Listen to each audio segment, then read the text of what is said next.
プロシアの歴史23、30年戦争準備編その4、ハンガリー・トランシルバニアの歴史、ハンガリー・トランシルバニア、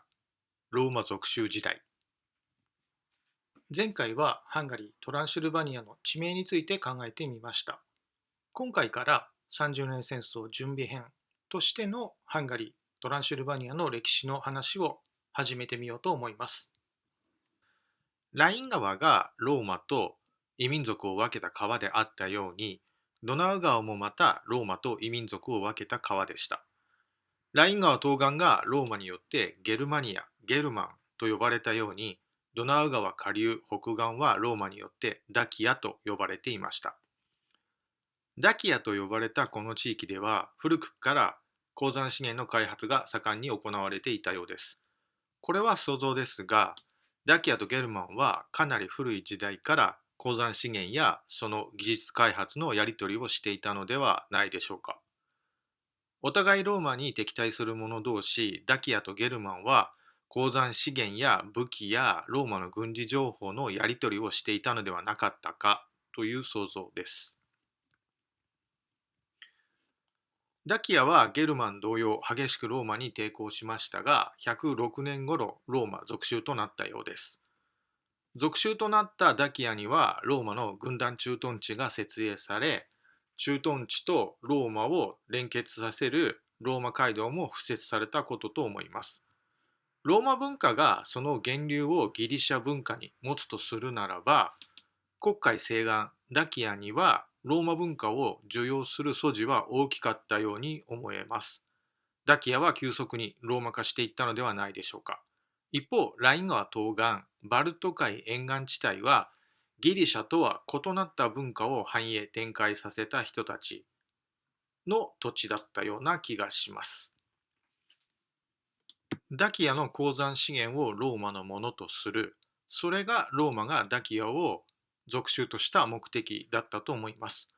ダキアを属州としたローマはカルパチア山脈の鉱山資源を独占できました。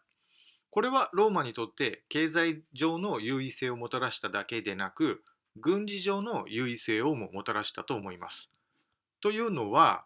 ローマは鉱山資源の交易から大きな利益を得られただけでなく、ダキアからゲルマンへと流れていく鉱山資源を制限することによって、ゲルマンの軍事力をも弱められたような気がするからです。強大な軍事力を誇っていた時代には、ダキアを完全掌握できていたローマでしたが、次第にダキアを属州として管理する力をローマは失っていったようです。対策としてローマはダキアを3つの行政区分に分割して管理しようとしたようです。ローマの属州になったおかげで俺たちの暮らしは随分楽になった。ローマの属州も悪くないという部族もあれば、ローマの属州になったおかげで俺たちの暮らしは随分苦しくなった。ローマの属州となったのは失敗だった。こういった部族もあっただろうと思います。ダキア三分割に際してローマは、ローマに友好的な部族は厚遇したでしょうし、非友好的な部族は冷遇したことと思います。結局三分割したとしても、ローマはダキアを属州につなぎ止めておくことはできませんでした。275年頃、ローマはダキアを手放すことになりました。ローマの属州を離れたとしても、ダキアにローマの影響力は色濃く残ったようです。事実、コンスタンチヌス大帝がドナウ川を南北に渡す橋を架けたのは328年でした。ローマ属州時代とローマ属州を離れた後のダキアを比較してみようと思います。鉱石を掘り出し、それを精錬精製し、農具や馬具や武器へと加工する。貴金属を豪華な装飾品へと加工する。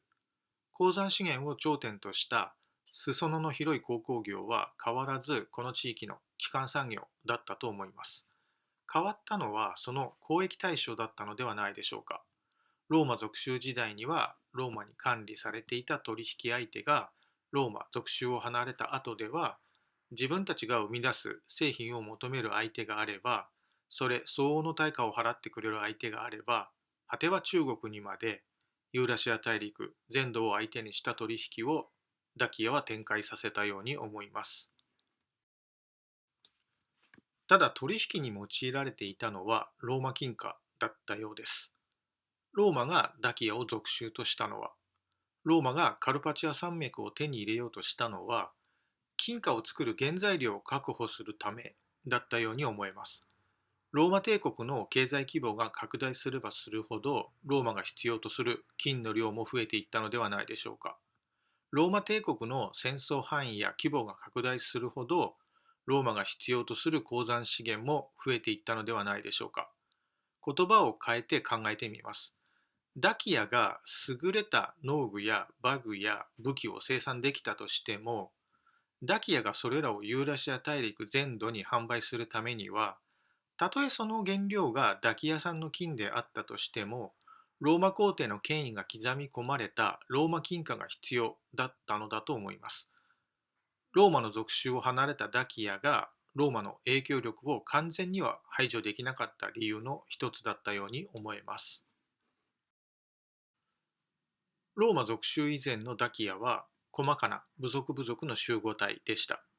細かな部族を一つの連合体につなぎ止めていたのは反ローマという共通意識だったと思います。ローマの属州となったダキアはローマによって一つの属州とみなされてはいましたが、実際には細かな部族の集合体だったと思います。ローマによって三分割されたダキアは、ローマの恩恵に預かる部族もあれば、ローマによって損害を被る部族もある細かな部族の集合体だったと思います。ローマ属州を離れた後のダキアは、ローマに対する利害関係に基づいた部族感情と、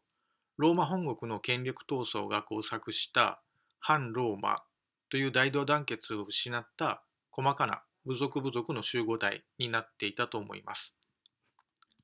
団結を失った部族同士が鉱山資源をめぐって争いを繰り広げる土地にダキアは変貌していたのではないでしょうか。東ローマに親近感を抱く部族は東ローマとの結びつきを深め、西ローマに親近感を抱く部族は西ローマとの結びつきを深め、ゲルマンに親近感を抱く部族はゲルマンとの結びつきを深めていった。鉱山資源はそれぞれの部族の力の源泉でもあり、同時に争いの源でもあったと想像します。トランシルバニアという地名が文献に出てくるのは11世紀になってからのようですが、ローマがダキアを手放した時点で、後にトランシルバニアと呼ばれるようになる地域、鉱山資源を目的とした大国間による争いと現地貴族の争いが結びついた地域、トランシルバニアの原型は出来上がったのではないでしょうか。何が言いたいのかといえば、ゲルマンもダキアももともとはローマとの対立から生まれた対別であって、実際には細かな部族の集合体であった。ゲルマンと言われた部族連合体はローマに屈することなく大同団結を貫き、ついにはローマを凌駕し、ローマ皇帝の座をローマから奪い取り、部族間協議によるゲルマン王をローマ皇帝とする神聖ローマ帝国を築き上げた。一方のダキアは一旦はローマの属州となった後、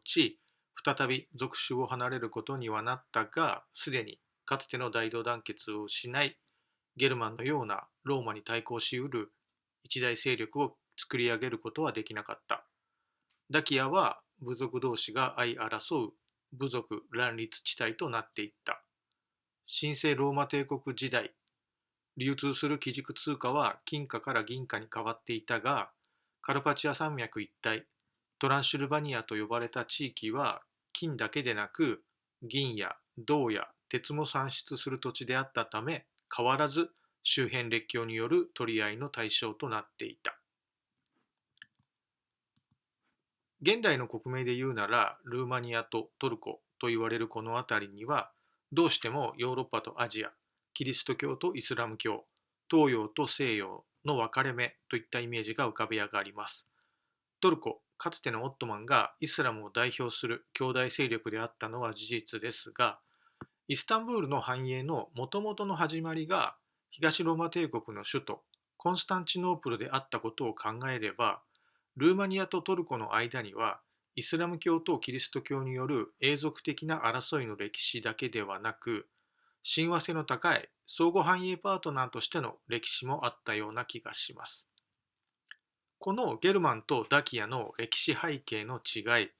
思想信条の違いが大航海時代幕開け後、30年戦争時代の頃にまで引き継がれていたのではなかったか、このことを想像しようとしたのが今回の目的です。次回はここから時代を30年戦争前後の頃にまで一足飛びに下ろうと思います。今回は以上です。ありがとうございました。